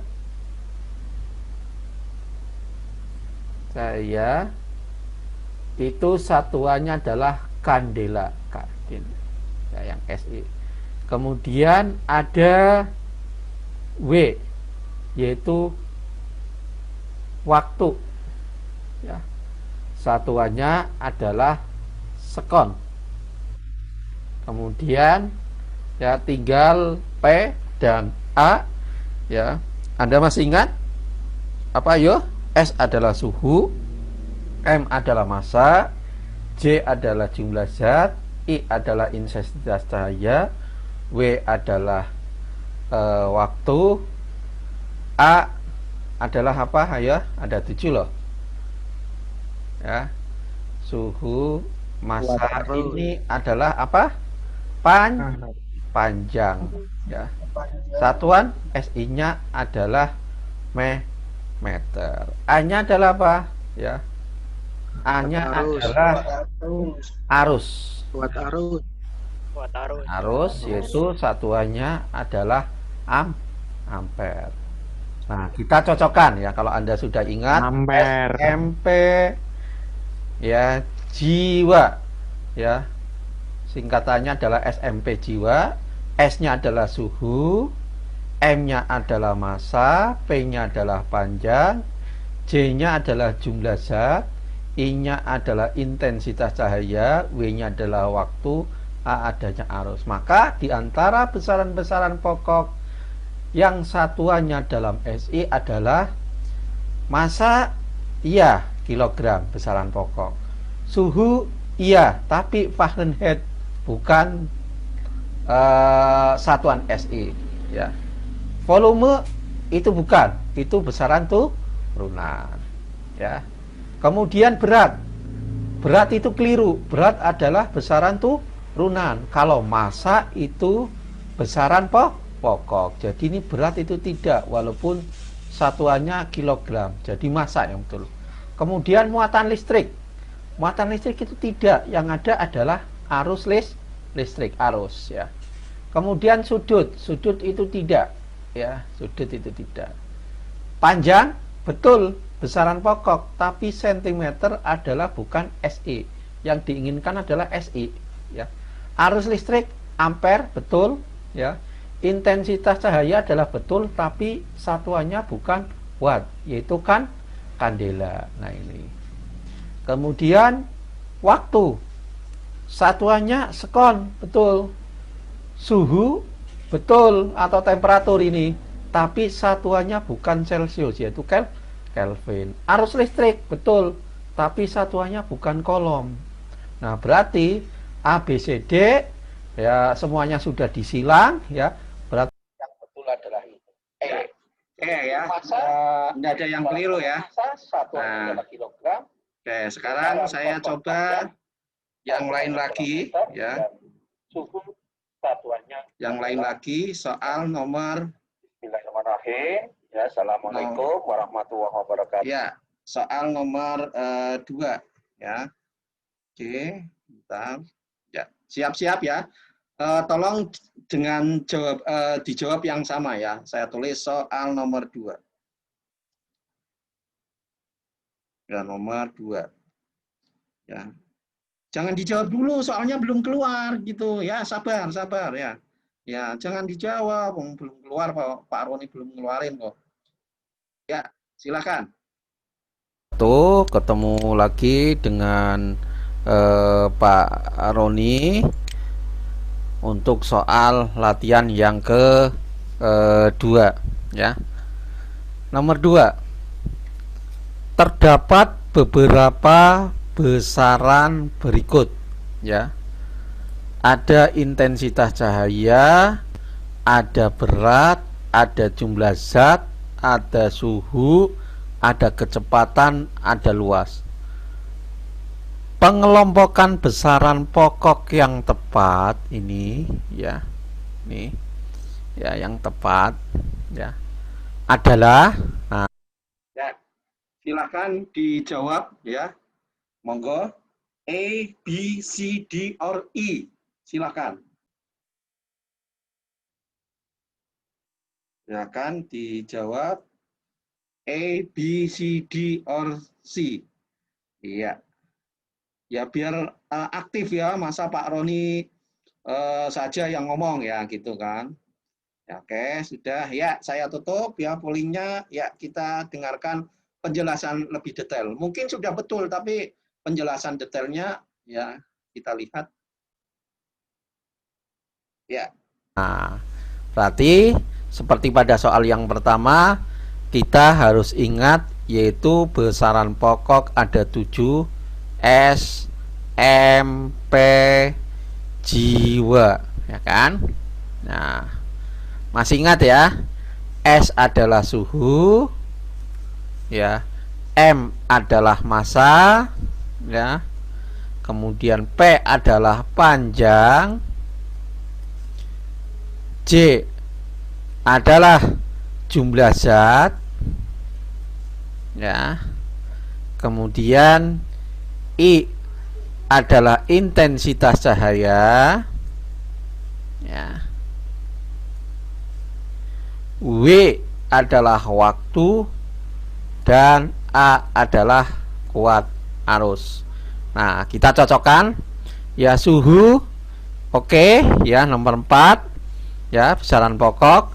Kecepatan itu besaran turunan, ya, kemudian luas juga besaran turunan, ya, berat itu juga besaran turunan, ya, massa dikalikan gravitasi. Intensitas cahaya ini betul, ya, kemudian jumlah zat itu betul. Jadi yang betul adalah 1, ya, yang ada 2-nya berarti keliru. Ini ada 2-nya itu kan, jangan dipilih. Nah, kan kayak gitu. Berarti yang betul adalah 1. Yang ada 1-nya 3 dan 4. Nah, inilah yang betul, ya. Ya, jadi intensitas cahaya, Ya, oke. Sekarang kita tambahkan soal lagi ya, tolong dijawab ya, soal nomor 3. Wassalamualaikum warahmatullahi wabarakatuh. Ya, soal nomor 3 ya. Tulisannya semakin sore. Assalamualaikum warahmatullahi wabarakatuh. Ya. Ya, oke. Pak Roni. Soal nomor 3. Oke. Ya. Tolong diperhatikan soal nomor 3 ya. Ya, Mas Khairul itu jawabannya banyak banget, gitu kan. Ya, silakan.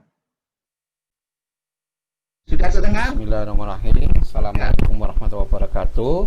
Kita berjumpa lagi untuk soal yang nomor 3 ya.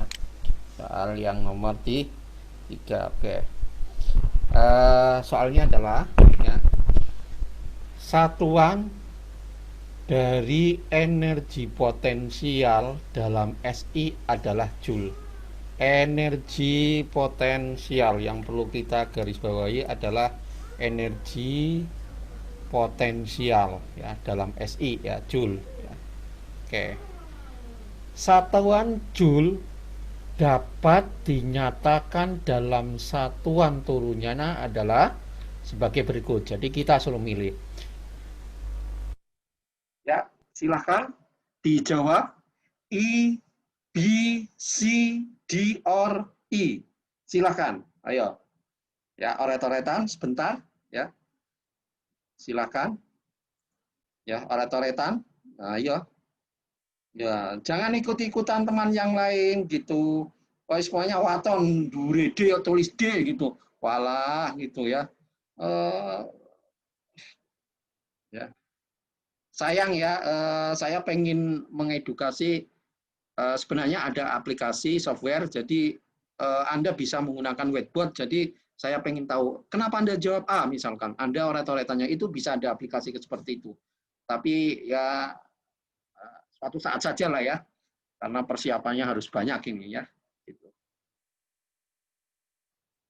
Jumelu-melu, woi, ini maksudnya gimana? Ada yang B, ya, ada yang D. Wah, ini rame, ya, semakin susah mungkin ya. Ada yang B dan ada yang D. Oke, karena waktunya sudah sore, saya share ya jawaban dari MBRK, Pak Roni. Ya.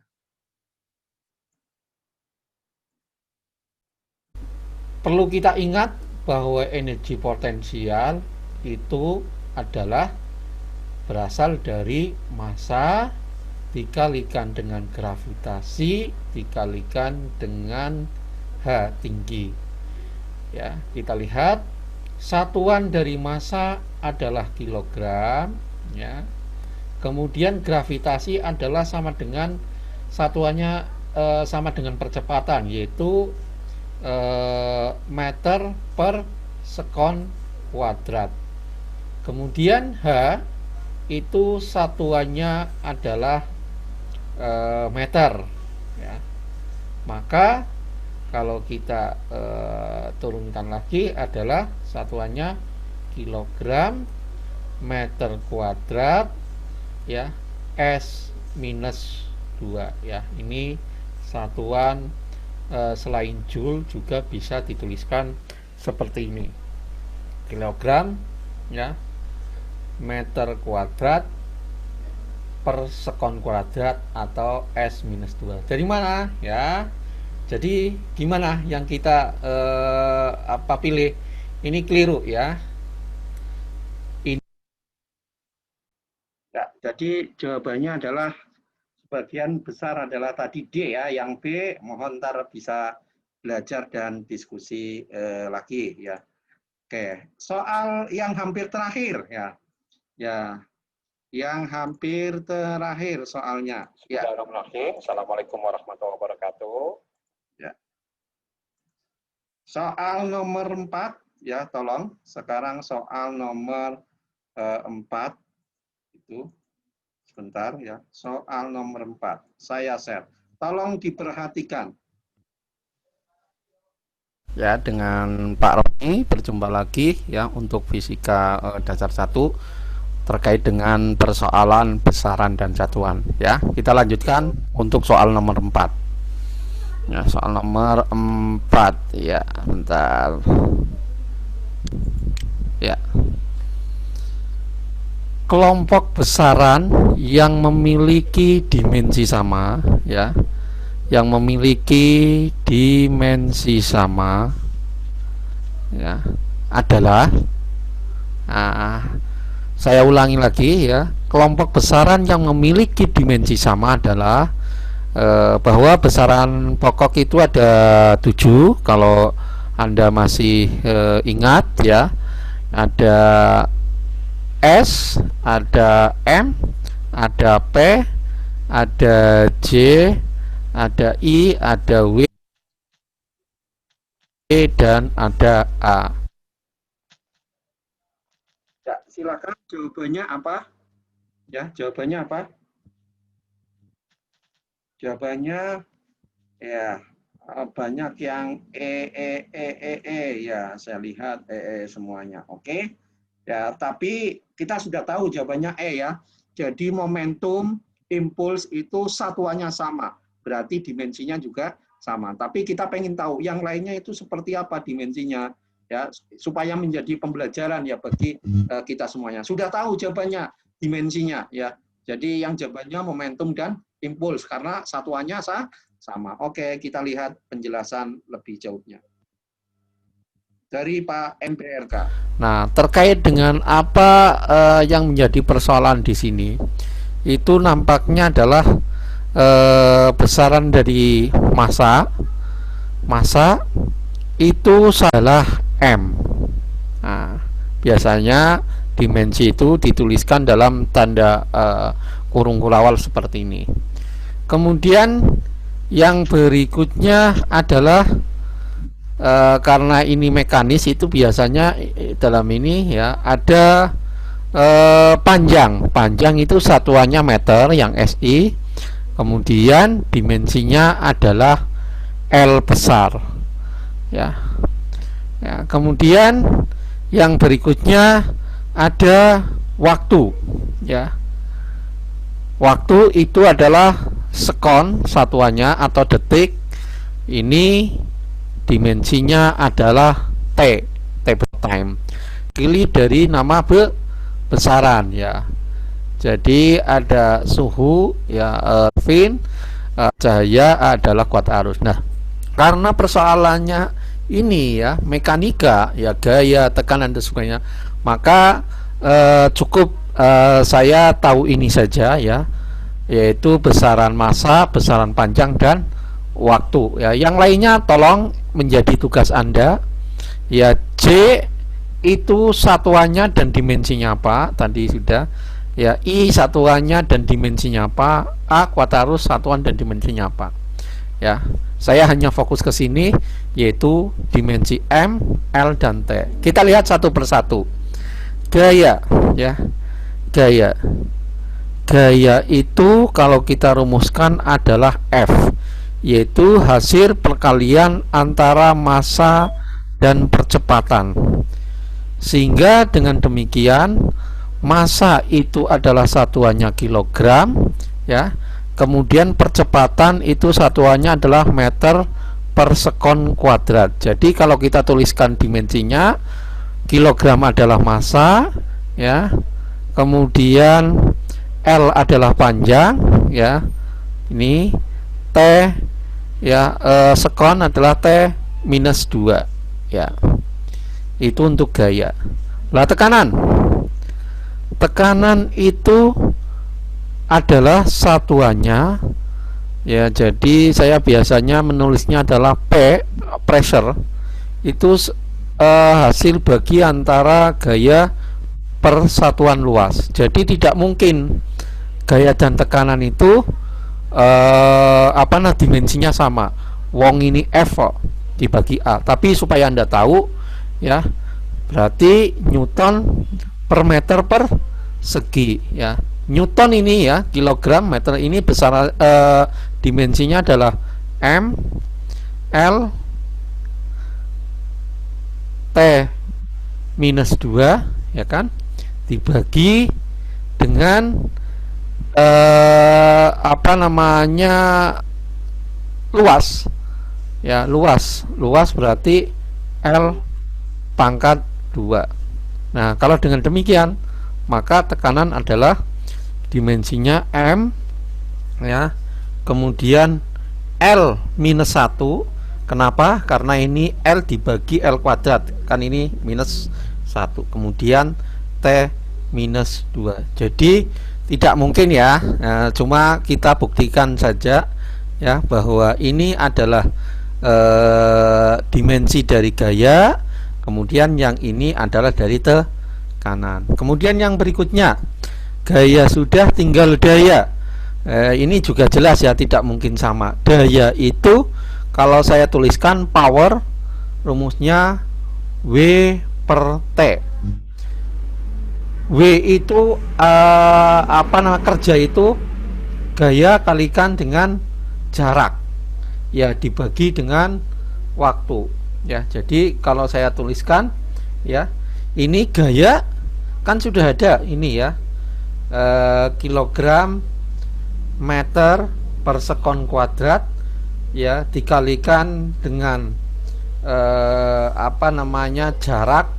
jarak itu berarti M ya, dibagi dengan waktu ya, detik, maka ketemunya adalah kilogram ya. Ini coret meter kuadrat kalikan S pangkat minus 3. Nah, kemudian berarti apa dimensinya dari daya? Adalah M ya, massa, kemudian M meter kuadrat adalah L kuadrat, kemudian T itu S minus 3. Jadi jelas ya. Maaf ya, ini bukan S, maksudnya adalah T ya, T besar ya. Ntar akan ada revisi di ini, tidak sama ya. Berikutnya adalah energi dan daya ya, joule ya. Energi satunya joule, sedangkan daya itu satuannya adalah joule per detik.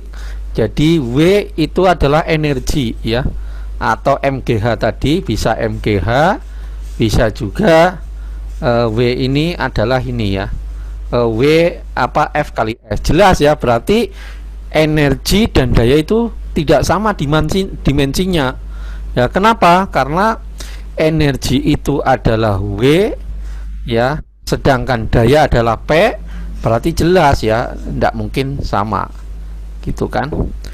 Yang berikutnya adalah momentum dan daya.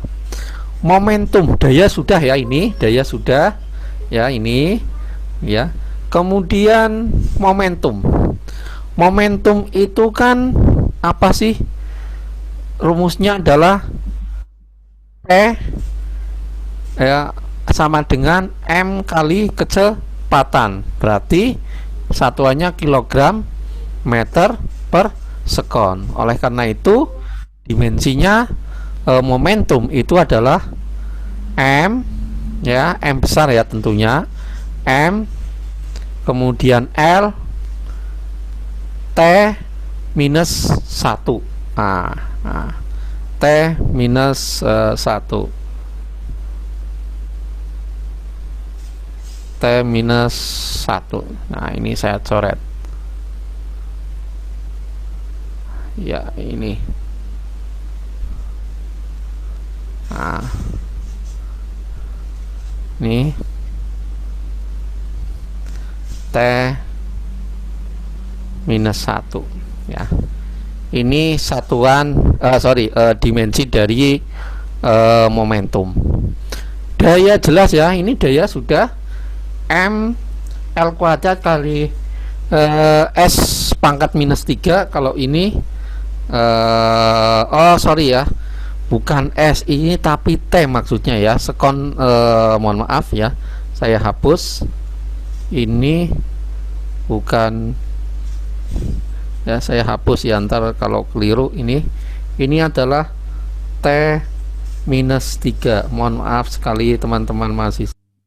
Jadi ini sudah saya revisi tadi ya. Jadi mohon maaf, bukan S minus 3 tapi T pangkat minus 3 ya. Jadi daya itu M kali. Berarti kalau semuanya sudah disilang, jawabannya adalah E.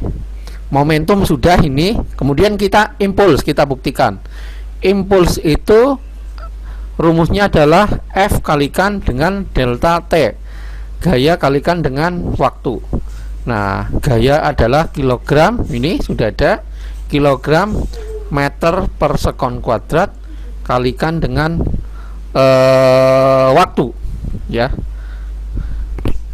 waktu ya, bentar ya, kalikan dengan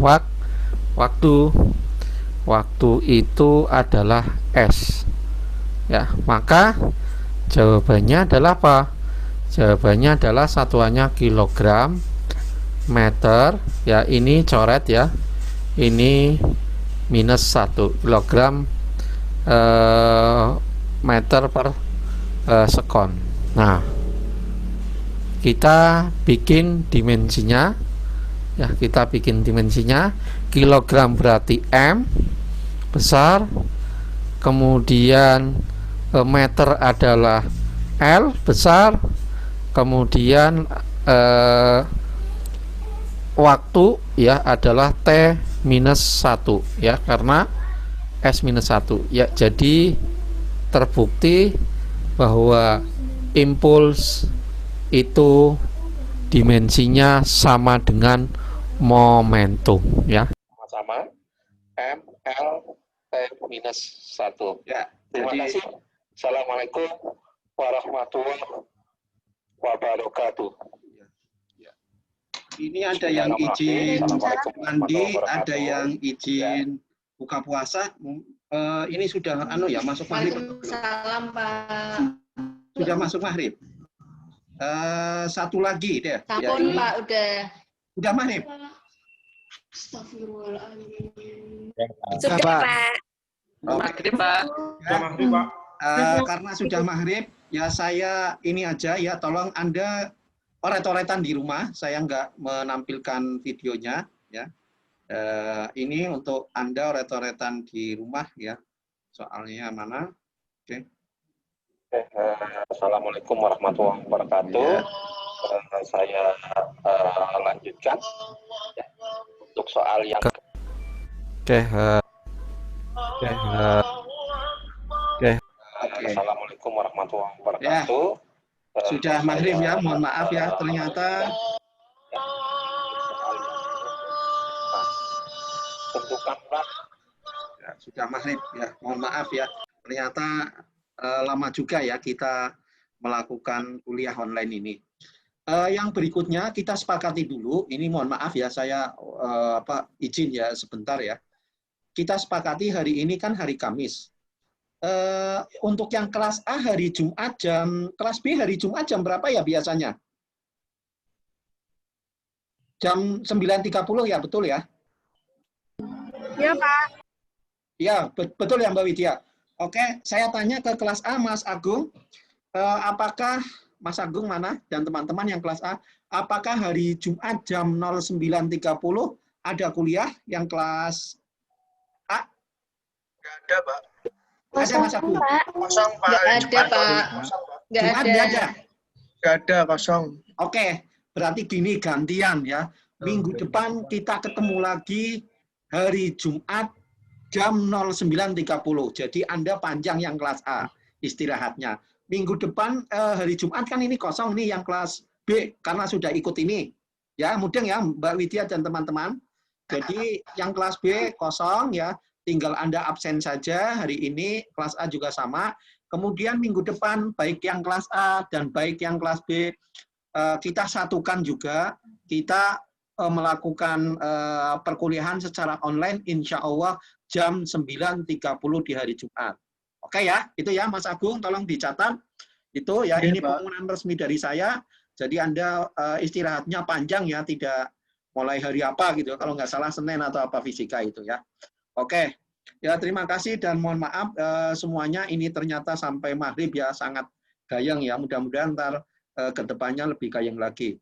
Mohon maaf apabila ada beberapa perkataan atau salah yang saya lakukan ya, baik secara lisan maupun tingkah laku, karena saya manusia biasa. Dan selamat berbuka puasa bagi yang menjalankan ibadah puasa. Selamat mandi, ini ada yang ahdan mandi, izin, tidak apa-apa ya, silakan ya. Monggo ya, mohon maaf ya. Assalamualaikum warahmatullahi wabarakatuh. Waalaikumsalam warahmatullahi wabarakatuh. Waalaikumsalam.